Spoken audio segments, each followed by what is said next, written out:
كورات فاميلينا يوتيوب channel تخاتلتي كمنيهم أنا سلامي كبير مسكين كنت سلام سلهو سلام كتكون لي ما كل جديد منتي كورات حواتي كلكم يدير مالتو أنا نقعد صحكم البعال ورحوي قدس منكيل أبونا أنا قدس منكيل أبونا بعدكم بارخيون يحلونا كلكم مدلي استأسروا حواتنا زوجلو ድምፅ አመጣጥፎ ደማ እንስማሉ ዝሞቱ ደማ መንግስት ሰማይ ወርስሉ ዕለትና ወርሒ ግበረና ኩልኩም ይደሊ ማለት እዩ ፋሚሊ ብዘይ ገጠም ደማ ኩልኩም አሕዋቴ ብውሽጢ መስመር ተጻናንልኩም አጆኺ ጠንክሪ ተስፋ ከይትቆርፂ ስራሕ ክቀፅል ትሉን አሕዋቴ ካብ ልበየ ዘመስግን ካብ ልበየ ደማ በጣም የስፎቲኩም ተኽሮኩም ክለኩም ይደሊ ማለት እዩ ቤተሰብ እና ሎማ አንተኻ ሕልፍ ማለት በቃ ለስራ ሕማቅ ኩነታት ከሎሲ ከም ግዛዕልካ ላብ ፌስቡክ ክትኣቲ ላብ ዝኾነ ነገር ክትኣቲ ከለኻ በቃ ላዝም ሕማቅ ነገር የዘፃንሐካ ማርያምን ሓደ ከማየ ድኹም ግን ቤተሰብ በቃ አንሴ ርዕሴ ለሆነ ነገር በቃ ወይ በቃ ለሆነ በቃ ከሐስ ወይ ካ ለሆነ ክትሐዝን ገለ ከልካሲ በቃ ትኹነታት ማጽቦ ዘየርኤካ ለይ ሕማቅ ዘርኤካ ማለት እና አነ ካስ ላብ ፌስቡክ ሕልፍ ገለይር ኣለኹ አጋጣም ኮይኑ ገዛ ሰሓቅ እዩ ፖስቲዋ ማለት እዩ እዛ ትርእይዋ ኣለኹም ህፃን ሓፍትና አጋጣም ኮይኑ ተደውርያ ክብል ብዙ ጽሑፍ ነውረዮ በዝሕ ግን ነው ከሆነ አጋጣም ፎቶ ብቻ የውረደዮ ማለት ይሕዋቴ እና እንዴ ማርያምን ተገዘሲ በቃ እንዴ ገዘዲ ሐሚሙ ሰውዲ ሐሚሙ በጣም በቃ ከርደካ ዘይኽእል ማለት እንዴ ከመገና ክሰውላድካ ደብሬካ ክሰውላድካ ሓዲካ ትኸደሉ ሰዓሲ ታይ ዓይነት ሰዓት ነናዮ ማለት ትጭክና ይትኽእለይ بحلف يقول تنشتيتو وين كاولاد كاخد دورسي بتعمل إيه كبيد ما يدخل النجار بعلتنا نفولت أو كم يجير كهم زولد كم يجير كم تستنس بوزوح نجار موسوات كافيل كا سلوك ولا عزم بتأسي كم يجير كاخد دوري بالخيات خيد أنا ندري مالت زن أوزحها كم زيلن ولا عدورين جلز خراسي كم زو تعنا نون كم بتعنا إن كوينانسي دورين أوز خدا مسيلة سيسمعني بك أنا أمره صحتت ويك أنا إحنا قول لك هليني كلمة بزقات أم تخوينا كعبك أولادك عندي ما ليش ندحر أمرها كاسحت كام صحنا قرت سرحت غيرها بك أتصرحوا يتفولت يتدوري قاعد فولدي بخام وديقات إنه هو نقلي حس أنا قاعد مر ملو أمره هيوكا ملو حلنا تولي كاسي كم يجرك هو العقا تدوري ما لسه أجمل له هون بحلف وزه زي زمنا يوكو كعسر تكلت أمونات كلي كلي نساتمون ولدنا زول ساعات أنا سام قاعد أنا سناي ولدهم قاعد ولدنا زول ساعات بصحة لو تملو وزح معلتي بحلف يدك أنا اشتحواتي بس إحنا قرك قات منا كليوم ማለት بحلف لا ودي كتراك كلغاسي بقى زغير املاك انت حركبك تدلو نحي انت معناتها سلازخونت ولا كتدلو نحي انت معناتها بقى زغير بقى خبك تدلوسي اني بزح معناتها هون نحي انت معناتها معناتنا عند حرمساخ زي هون كون وديك اسبقس عرسك تحللك مالتي مولدك كدوري በቃ አልገረደ ሐጢያቱ ማለት ወሊድ ካሙዶራ ማለትሲ ለአኻ በቃ በጭንቀት ስለዝደውራ ካዮ ቅልል ኩላከ ይክእልዩ ግን አብዛ ዓለም ዚያሲ ማለት ነበር አይሆነን ለነሽተ ይዋርሕ ለነሽተ ዓመታትና እመርገዛ ከራይና ዘለናዮ ዓለም ዚያና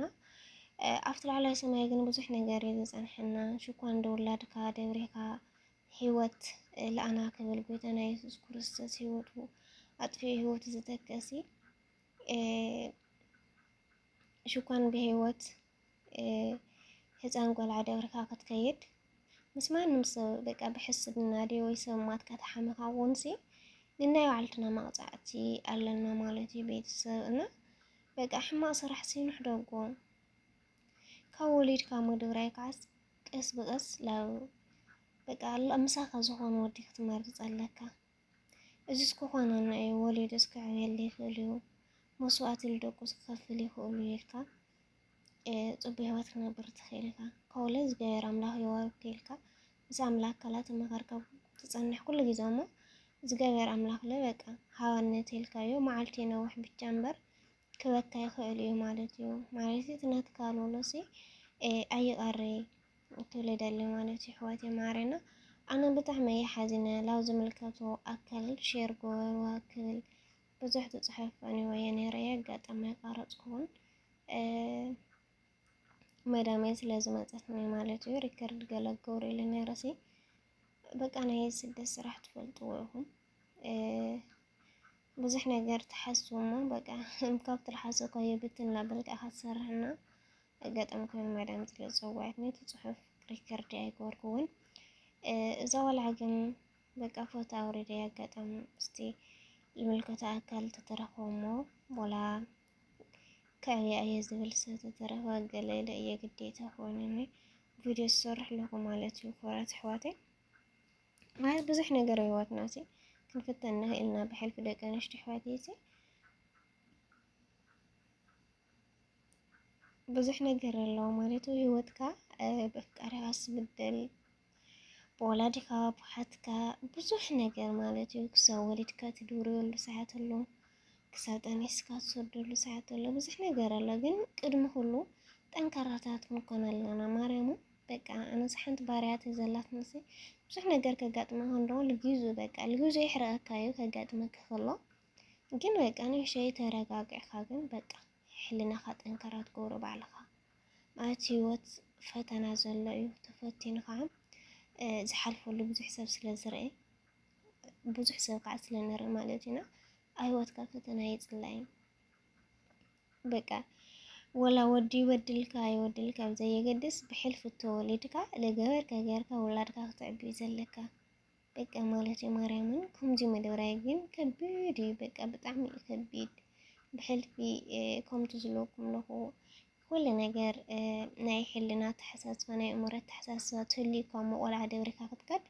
ብዓብዩ ዝገበረ ኣምላኽ እዩ ውሽጥና ዝፈልጠና ማለት ኣነ ምስ ሰብ ንሕወስ